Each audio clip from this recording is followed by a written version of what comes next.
Anaanis na jijjiiri. Bifa keenna uumtee sillaasee uumaa koo sabadee turees deebistee kabaja koo har'as na jiraachista hunda qopheessitee cubbuu koo ilaaltee yoom na balleessitee. Kanatu na dhiphisaan yoon taa'ee yaadu osoo ati na waamtuu san bahee badu. Siin dhaga'uu dideen gara laattan fiigaa ammas keessi kan koo homaan qabu nagaa.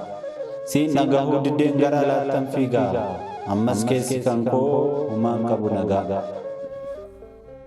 Guyyaa 40 kootti si irraa dhaladhee mallattoo fayyinaa fannicha si dhadhee hojii kootiin garuu sirraa fagoon jira jireenya kootinis mucummaa ganeera. Siin tiksee dhugaa dhiisee nan fagaadhe diina naaf hin gaddinetti harka koo kennan. Kunoo bara lakkaa'aa taa'ee harka diinaa tokko farkaan qabu galaa kan fayyinaa. Kunoo bara lakkaa'aa taa'ee harka diinaa tokko farkaan qabu galaa kan fayyinaa. Na gammachiisa se'ee naannoo laaqiin cubbuu fedhii fooniif bitamee nan dagadha lubbuu. Dhugaanatti fakkaatee gowwoomsinni lafaa isan darbineerraa jaaladhee safaa. Abdii dhumuufan fiigaa isa samii dagadhee lafarran daa'ima ba'aa cubbuu baadhee. Kunoo bara kanas anachuman jira barri gaabbii koo garuu anatti dhiyeera. Kunoo bara kanas anachuman jira barri gaabbii koo garuu anatti dhiyeera. Ijoollummaa kaasee baradhee jecha kee guyyoota lakkaa'een deddeebi'a mana kee dubbii jireenya sanas hunda dhagaheera garuu ani hin jiru dhaabbiitti du'eera. Edaa deddeebiin koo qaamaan qofa ture keessa laphee koorraa si hin barre. Baaqee addeeffadhee ofiin of gowwoomsee akkanumaan fiigaa keessa koo gurraachessee. Har'as kunoo callisee barootuman faarsaa ofii garuu hin baane jireenya cubbuu keessaa. Har'as kunoo callisee barootuman faarsaa ofii garuu hin baane jireenya cubbuu keessaa. Natti fakkaatee ture awwaanan dhaabbadhe tajaajilaas nan ture asiif achi kaadhee. Barsiisuun nan hafnee maqaa kee faarsuunis gorsuus ta'e horiin waltajjii gaggeessuunis barsiisaa jedhamee faarfataa daaqonii garuu kanan jiru maqaa gaarii qofaani. Anarratti mo'ee fedhiin foofuu koo sunii of mul'isuufan fiiga tajaajila kootiin.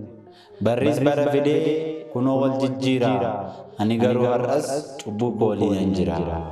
Barris bara fidee kunoo wal jijjiira. Ani garuu har'as cubbuu koo waliin jira.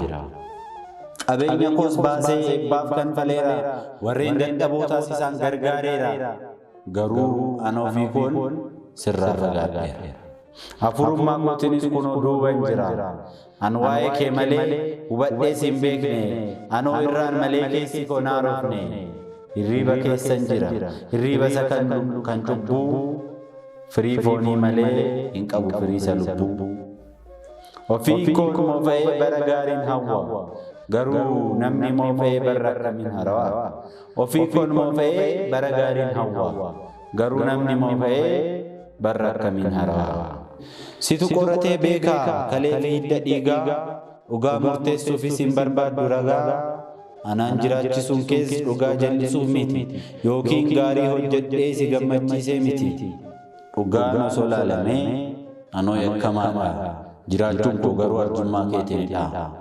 Dhugaanis harkuma kee ni beekta yoomillee an akkan deebi'uuf naaf obsite malee.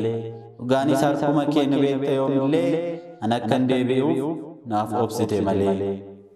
Bara baay'ee na eegde akkan of sirreessuuf dubbii kee dhaga'ettis akkanaan jiraadhuuf.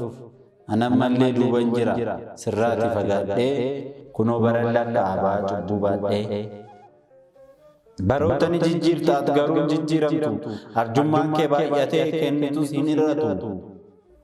Cubbamaa akka koofis kan kennitu umurii kuma baroota jijjiirtu anaanis na jijjiiri.